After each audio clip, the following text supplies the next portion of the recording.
avait sous sa toque de martre, sur la butte Montmartre, un petit air innocent.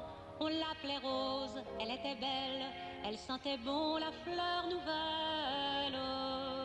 Rue Saint-Vincent. On n'avait pas connu son père, elle avait plus de mère, et depuis 1900, elle demeurait chez sa vieille aïeule, où ce qu'elle s'élevait comme ça toute seule, rue Saint-Vincent. Elle travaillait déjà pour vivre, et les soirs de givre, sous le froid noir et glaçant, son petit fichu sur les épaules, elle rentrait par la rue des Saules, rue Saint-Vincent. Elle voyait par les nuits gelées la nappe étoilée et la lune en croissant qui brillait blanche et fatidique sur la petite croix de la basilique, rue Saint-Vincent.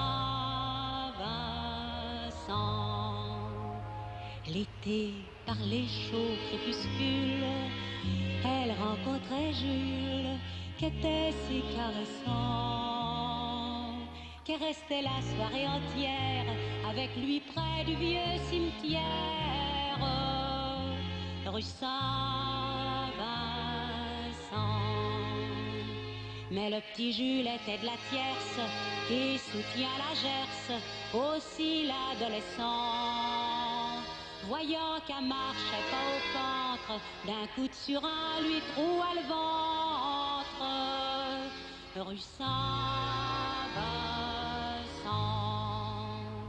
Quand ils l'ont couchée sous la planche, elle était toute blanche, même quand l'ensevelissant, les croque-morts disaient que la pauvre gosse était claquée le soir de ses noces, rue Saint-Vincent.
Една слика треба да представува едно изненадување и за самиот уметник, бидејќи сликата се раѓа во самиот процес на сликањето, а не е нешто однапред одредено. Со други зборови, тоа е една авантура, една неизвестност, еден бол, една радост.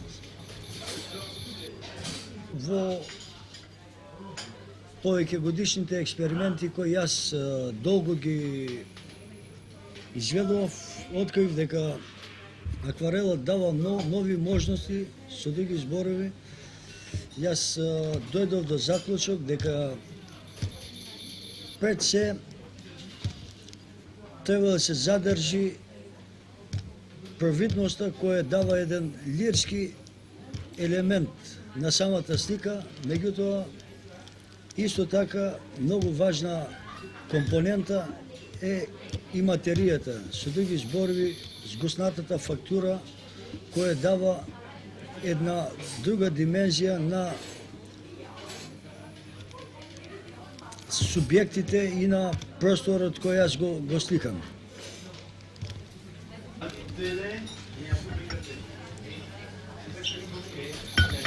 Моето прво ликовно представување се случи во Акапулко, во Мексико, а после тоа во Париз, во Пале да Конгре, во галерија Месера на Ил Сан Луи, во Мелис галерија, во Нью Йорк, во Нью Орлеанс, во Мирор студио, во галерија Париз, во Јокохама, во галерија Прентан, во Мацујама, во Јапон, исто така натаму, исто така, се до последната изложба која е се уште во ток, во галеријата Лабур Тора, која е лоцирана во авенијата Франклин Рузвелт, близко Шанзелизе. И за сето ова патошествие од околу 50 изложби, самостојни и групни кои ги имав досега, имав можност да го видам рефлексот на француската, американската, јапонската и другите публики во светот, и поготово на светската критика, која на мое големо изненадување беше повеќе од задоволувачка, бидејќи скоро сите критичари и луѓе кои се добри познавачи на уметничката материја има изворено мислење за моето сликарство.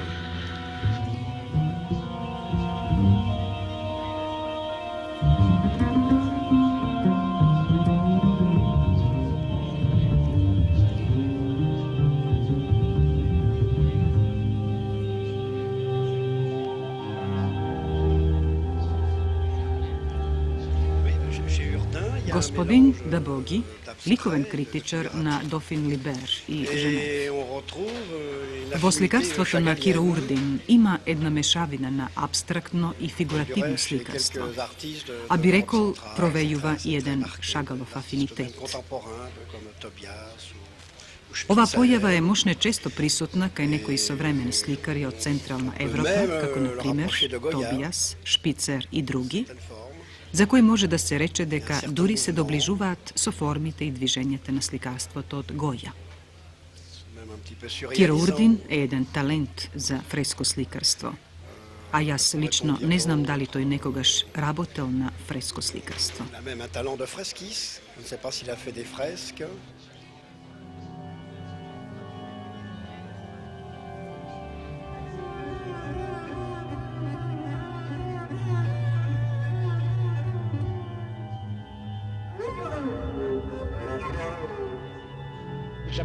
Господин Жан Жиле, ликовен критичар. За сликарството на Киро Урдин сум прочитал неколку критички осврти и еве денес имам можност и лично да присуствувам на една негова изложба. Верувам дека оваа средба со неговите слики ќе биде мощно корисна лично за мене и моите сознанија за неговото сликарство. Во неговото сликарство има извонредни истражувачки моменти, како во формата и материјата, така и во колоритот. Меѓутоа, она што мене лично ме импресионира е еден вид длабоко чувство на месијанство. Затоа што мислам дека тој е во потрага на еден свет кој се уште не го нашол, но верувам дека на крајот неговите истражувања ќе го доведат до тој негов свет. И, ако ми дозволите, би се послужил со една мисла на Никола Пусен дека крајната цел на уметноста е задоволството. А на овој степен од своето творештво мислам дека Киро Урдин совршено успел да го донесе своето сликарство до тоа задоволство, односно успел да не занесе.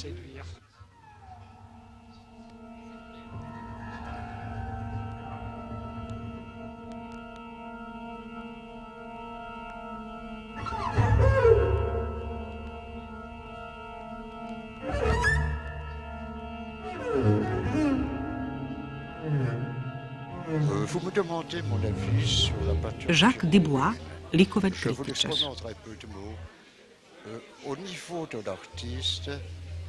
Ако ме прашувате за сликарството на Киро Урдин, ќе ви речам дека тој е сликар со извонреден темперамент. Кај него реалноста се појавува низ една магловидност на мистеријата и таинственоста. На неговите платна човекот се појавува како во драми. Чувствата се длабоко мотивирани, а љубовта како да има нешто драматично во себе. Киро се јавува како уметник, кај кого реалноста е само повод за преоткривање, измислување на друга вистина за светот, што е секако доказ за неговата способност на силна имагинација. Во неговите слики има насобрано сензибилитет и грижа за комуникација. И Киро Урдин секогаш му се обраќа нем на човекот, зборува со него, но исто така зборува и за уметноста. Тоа е еден непрекинат диалог меѓу сликарот и наблюдувачот на сликата. На ниво на фактурата, инсистирам на тоа дека Киро Урдин на акварелот му даде една благородност, така што оваа минорна техника кај него добива димензии на интензитетот што ни ја дава и маслената техника. А тоа е она што се допаѓа, што е извонредното во неговото сликарство.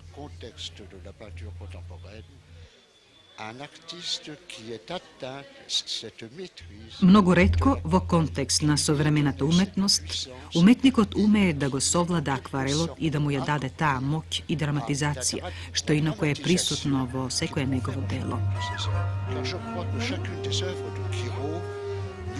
Секоја негова слика ни раскажува еден настан, приказна.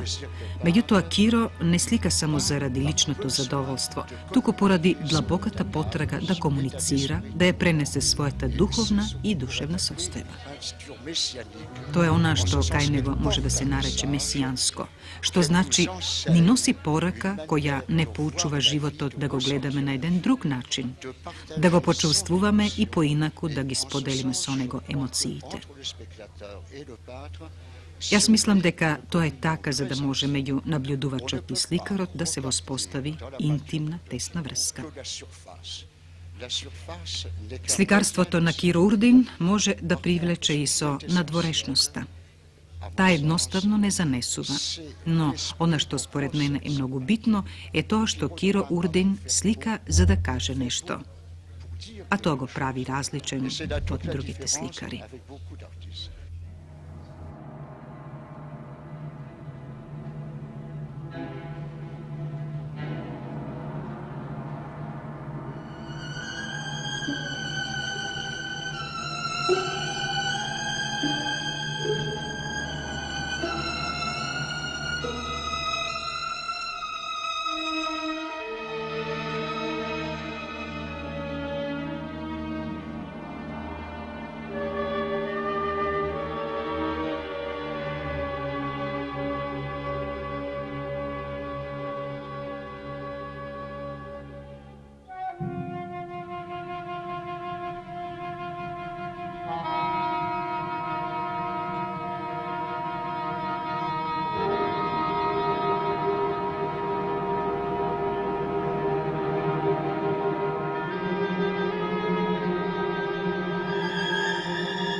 Ils habitaient le même faubourg, la même rue et la même cour.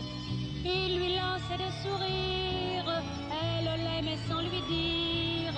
Mais un jour qu'un baiser les unit, dans le ciel elle crut lire comme un espoir infini. À Paris, dans chaque faubourg, le soleil de chaque journée fait en quelques destinées éclore un rêve d'amour. Parmi la foule, un amour se pose sur une âme de 20 ans. Pour elle, tout se métamorphose, tout est couleur de printemps. À Paris, quand le jour se lève, à Paris, dans chaque faubourg, à 20 ans, on fait des rêves. Tout est couleur d'amour. En un moment, le sort peut briser, le tendre espoir né dans un baiser. Un reproche, une querelle, il s'en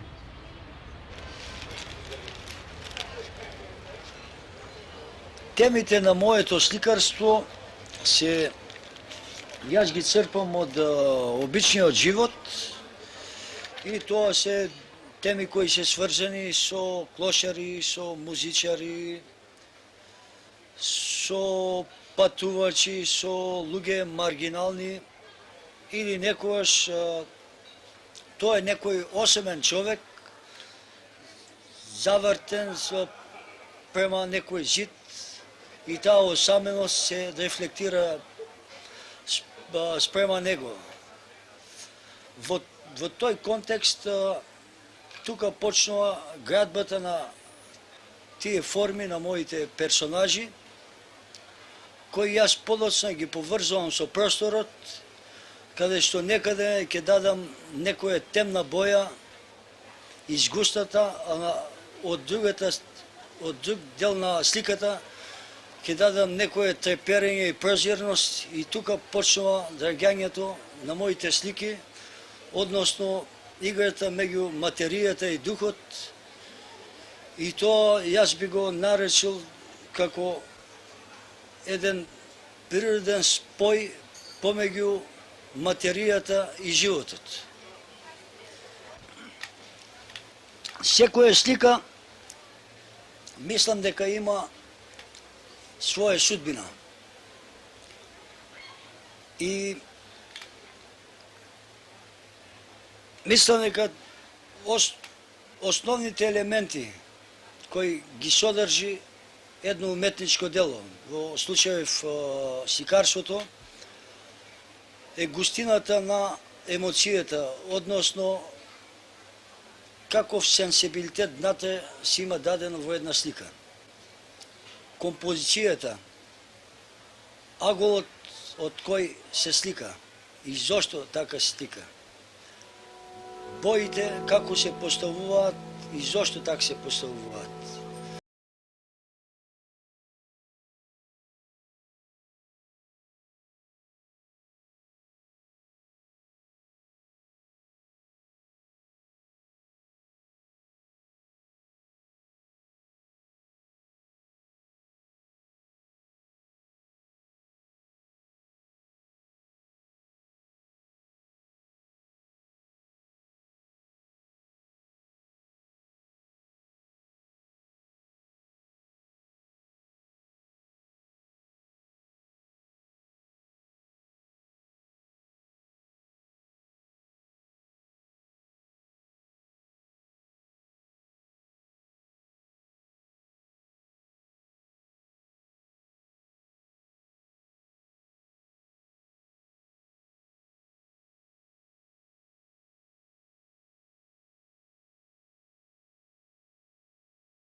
пред 15 на години тргнав во Париз, бидејќи тој град ме очара со својата атмосфера, со многу културни настани.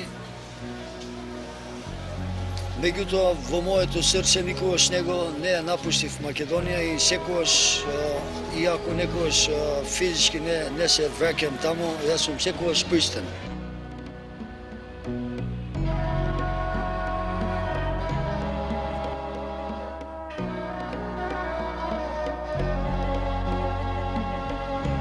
Јас мислам дека тек ќе почнам да сликам. И секој утро кога се пробудувам, мислам дека досега ништо се уште не сум створил и дека вистинските дела кои треба да најдат тек ќе се родат.